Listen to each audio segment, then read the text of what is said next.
네, 안녕하세요. 한때 미대생입니다. 오늘 제가 준비한 주제는요, 알면 도움이 되는 주택담보대출 규제 LTV, DTI, DSR이라는 주제를 가지고 영상을 준비를 해 보았습니다. 요즘 들어서 대출 받기가 점점 힘들어진다라는 뉴스가 굉장히 많이 나오고 있는데요. 은행이 대출 심사를 강화하는 것, 대출 규제를 하는 방안은 총 3가지 정도가 크게 있습니다. 우리나라의 대표적인 주택담보대출 규제로는요, LTV와 DTI와 DSR이 있는데요. 이 LTV, DTI, DSR의 영어 약자를 제가 하나씩 설명을 해드리자면요. LTV는 Loan to Value Later, 담보 대비 대출. 주택을 담보로 돈을 빌릴 때 인정되는 자산 가치 비율이라는 말로 해석을 해 볼 수가 있고요. DTI는 Debit to Income, 소득 대비 빚이라는 뜻으로요. 총소득에서 부채의 연간 원리금 상환액이 차지하는 비율이라는 걸 말하게 됩니다. DSR은 Debit Service Rate라는 영어 약자로요. 소득 대비 전체 금융부채의 원리금 상환 비율을 뜻하게 됩니다. 이 3가지 대출 규제를 하나하나씩 자세하게 제가 하나씩 풀어서 설명을 해드리자면요. LTV는 방금 말씀드렸다시피 Loan to Value Later, 주택을 담보로 돈을 빌릴 때 인정되는 자산 가치 비율이라는 뜻으로요. 내가 10억짜리 주택을 사고 싶다라고 했을 때 LTV가 50%라면 내 돈이 얼마 필요할까?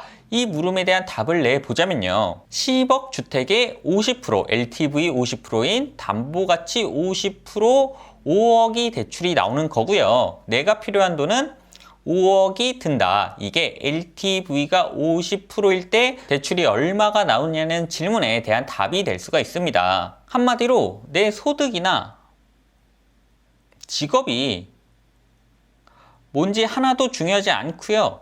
그냥 담보의 몇 프로를 대출해 주겠다가 이 LTV다 라고 설명을 해 드릴 수가 있는데요. 이 LTV의 특징은 무엇이 될까요? 소득이 없어도 담보 가치만 있다면 대출이 가능하다는 특징이 있는 거고요. 저소득자라도 담보가 있다면 집을 살 기회를 준다. LTV가 높아지면 예를 들어서 LTV가 100이다 라고 하면 저소득자도 내 돈이 하나도 없어도 집을 살 수가 있겠죠.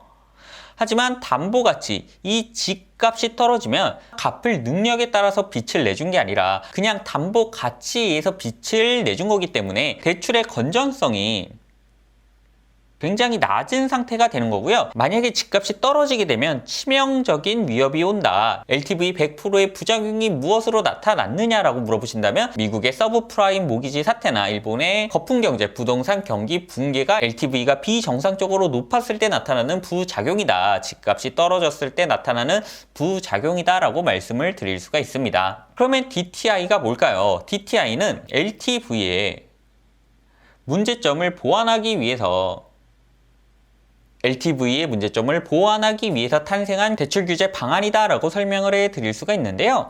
대비 to income이라고 해서 소득, 인컴이라는 소득에서 부채의 연간 원리금 상환액이 차지하는 비율을 규제하겠다. 이런 아이디어가 DTI라고 설명을 해 드릴 수가 있습니다. 예를 들어서 제가 방금 설명드렸던 LTV가 주택이 10억일 때 LTV가 50이면 5억이 나왔다. 이런 담보물의 가치를 싸그리 다 그냥 무시를 하고요.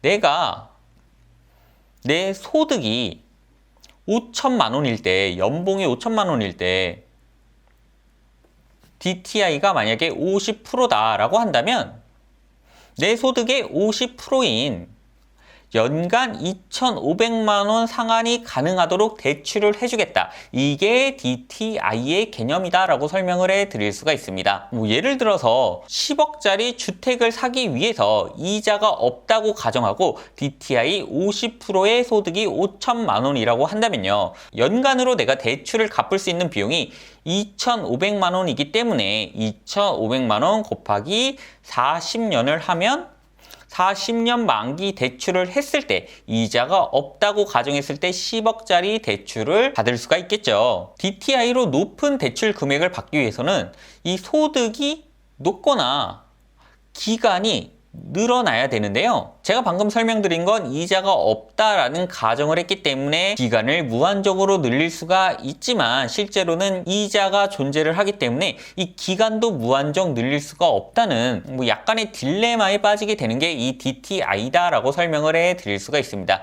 기간이 늘어나면 이자 때문에 원금 자체가 늘어나기 때문이죠. DTI는 소득이 높거나 기간을 늘려야 대출이 가능하다는 특징을 보이게 되는 거고요. 따라서 고소득자에게 유리한 대출 환경이 조성될 수밖에 없다. 이러한 특징이 있다라고 설명을 해드릴 수가 있습니다. 하지만 집값이 떨어져도 담보 가치가 떨어져도 내 소득이 있기 때문에 꾸준히 갚아 나갈 능력이 있는 사람들에게 대출을 해준 것이기 때문에 대출의 건전성은 유지가 된다. 금융시장에는 조금 더 안정적인 대출 규제다라고 설명을 해드릴 수가 있고요. 이 DTI는 2007년도에 투기 지역과 투기 과열지구에 적용이 됐었고요. 2008년도 금융위기 때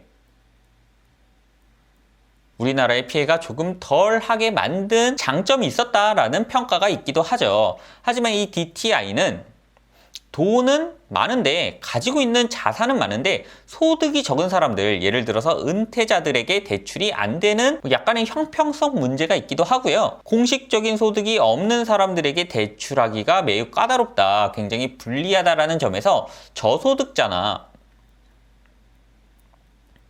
사회적으로 인정받지 못하는 소수 계층들에게 불리한 제도라는 부정적인 평가가 공존하기도 하죠. 이 DSR은 데빗 서비스 레이토라는 약자를 가진 단어로서요. DTI와 유사한 개념이긴 한데요. 소득 대비, 이 말이 중요합니다. 전체 금융부채의 원리금 상환 비율을 뜻하는 게 이 DSR 규제다라고 설명을 해드릴 수가 있습니다. 제가 앞서 설명드렸던 대출 규제 LTV와 DTI의 예시를 다시 한번 보여드리자면요. LTV는 담보,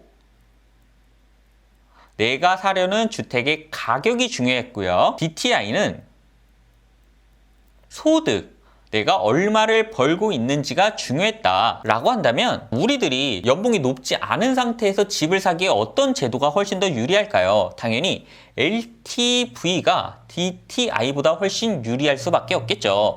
DTI로 대출을 받으면 대출금이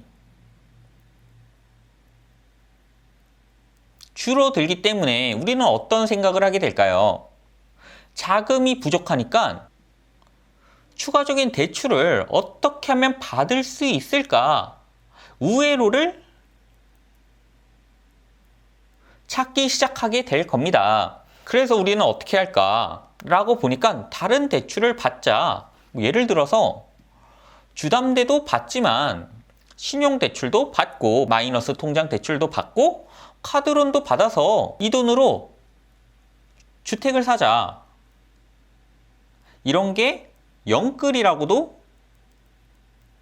불리는데요. 이런 영끌 때문에 나타난 게 DSR 규제다라고 설명을 해드릴 수가 있습니다. DSR은 제가 앞서 설명드렸듯이 DTI와 굉장히 유사한 규제 시스템을 갖고 있는데요. DTI는 주택 대출 원리금 상환액과 다른 대출의 이자 상환액을 더한 다음에 총 부채를 연간 소득으로 나눠서 비율을 구했다면은요, 이 DSR은 똑같이 주택 대출 원리금 상환액과요, 기타 대출 원리금 상환액을 포함해서요, 연간 소득으로 나누는, 이 두 개를 더하고 연간 소득으로 나누는 대출 규제 시스템을 가지고 있습니다. 여기에서 중요한 거는 이자 상환액과 원리금 상환액인데요. 이게 왜 DSR 규제에서 가장 중요한 포인트인지 제가 천천히 설명을 해드리자면요. 예를 들어서 마이너스 통장 대출을 받았을 때 DTI와 DSR에서 어떻게 대출 규제에 반영이 되느냐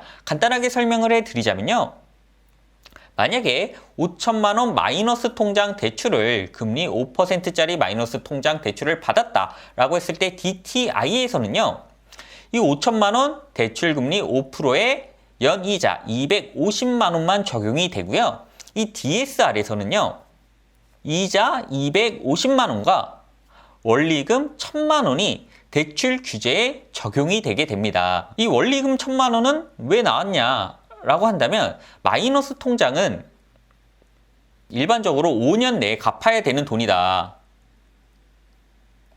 상환을 해야 되는 돈이다라고 가정을 해서요. 정부에서 원리금 1000만 원과 이자 250만 원, 총 1250만 원을 DSR 규제에 그냥 적용을 시켜버린다라는 점이 DTI와 DSR 규제의 가장 큰 차이점이다라고 이해를 해주시면 됩니다. DSR 규제가 적용되면 마이너스 대출 통장이 있을 때 내가 받을 수 있는 주택담보대출 원리금이 얼마나 차이가 나냐, DTI와 비교해서 한번 보여드리자면요. 내 연봉이 5천만 원이고 마이너스 통장 대출 5천만 원, 금리 5% 대출이 있을 때 주담대 대출의 이자가 없다라고 가정을 했을 때 5천만 원에 50%인 2,500만 원, 그리고 마이너스 통장 대출 이자인 250만 원 빼면 2,250만 원이 되겠죠. 내가 연간 갚아야 될 돈 2,250만 원까지 대출이 가능하다라고 보시면 되는 거고요.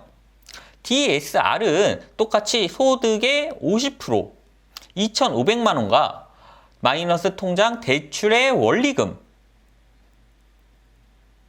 1000만 원과 이자 250만 원을 더해서 1250만 원을 뺀 금액 1250만 원만 대출이 가능한 차이점을 보이게 됩니다. DTI와 DSR 규제가 똑같이 50%임에도 불구하고 대출이 가능한 돈은 연간 1000만 원이 차이가 나버리게 되는 것이죠. DSR은 마이너스 통장 대출뿐만 아니라 자동차 할부나 신용카드 미결제 금액이나 타 회사 금융 빚을 다 포함해서 원리금과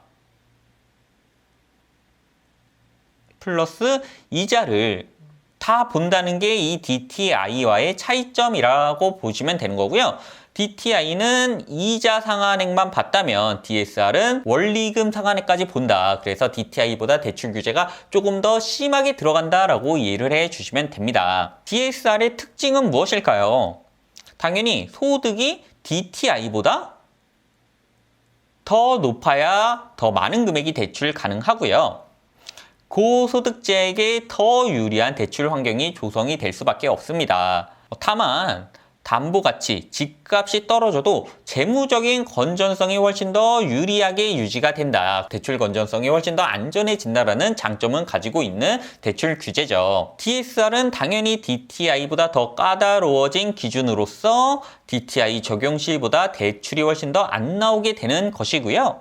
영혼까지 끌어모으는 대출이 구조적으로 불가능한 특징을 가지고 있습니다. 이 영혼까지 끌어모으는 대출은 주담대를 받고 플러스 신용대출 받고 플러스 마통까지 뚫어서 대출을 영혼까지 끌어서 아파트나 주택을 사는 행위를 말하는데요. 이 DSR 규제에서는요. 주담대와 신용대출, 마통을 다 하나의 심사 기준으로 평가를 하기 때문에 영혼까지 끌어모으는 대출이 구조적으로 안 된다는 특징도 함께 알아가시면 좋을 것 같습니다. 그래서 오늘 영상의 결론을 내어드리자면요. 대표적인 주택담보 규제로는 이 세 가지가 있다. LTV는 담보의 중요성이 큰 거고요. DTI와 DSR은 소득의 중요성이 훨씬 더 큰 대출 규제다라고 설명을 해드릴 수가 있습니다. LTV, DTI, DSR 규제는요. 저소득층이 집을 사기에 훨씬 더 어렵다, 쉽다라는 차이점이 있고요. DSR로 갈수록 더 어렵고 LTV로 갈수록 더 쉬운 특징을 보이게 됩니다. 반대로 대출 건전성 측면에서는 DSR로 갈수록 건전하고 LTV로 갈수록 조금은 취약하다라는 특징을 가지고 있다. 이렇게 정리를 하시면 조금 더 쉽게 이해를 하실 수가 있을 겁니다. 그런데 이렇게 되면 규제가 발전되면 발전될수록 저소득층이 집을 사기는 어렵다라는 딜레마가 생기게 되죠. 그래서 우리는 합리적인 대안이 뭘까라는 걸 고민을 하게 되었고요. DSR을 DTI나 DSR을 적용시키고 대출 기간을 장기로 높이자라는 생각들을 하게 됩니다. 제가 앞서 설명드렸듯이 DTI와 DSR은 소득과 기간으로 총 대출 금액이 나오게 되는데 소득은 올리기가 힘드니 기간을 늘리자는 아이디어가 여기저기서 나오게 되는 거죠. 그래서 이런 기사, 은퇴 기간에 맞춰 상환이 끝나는 초장기 대출을 도입해야 된다는 이야기가 왜 나오냐? DTI와 DSR 규제를 하니 저소득층이 대출이 안 된다.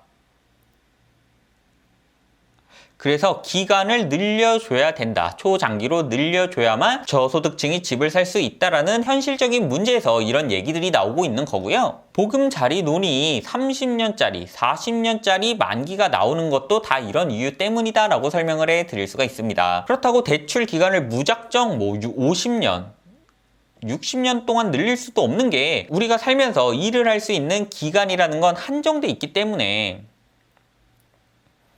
이 기간을 무한정 늘릴 수가 없고요. 대출 규제가 강화되면 강화될수록 저소득층에게는 집을 사기가 굉장히 힘들어지는 구조적인 요인이 있다라고 조금은 안타깝지만 설명을 해드릴 수가 있을 것 같네요.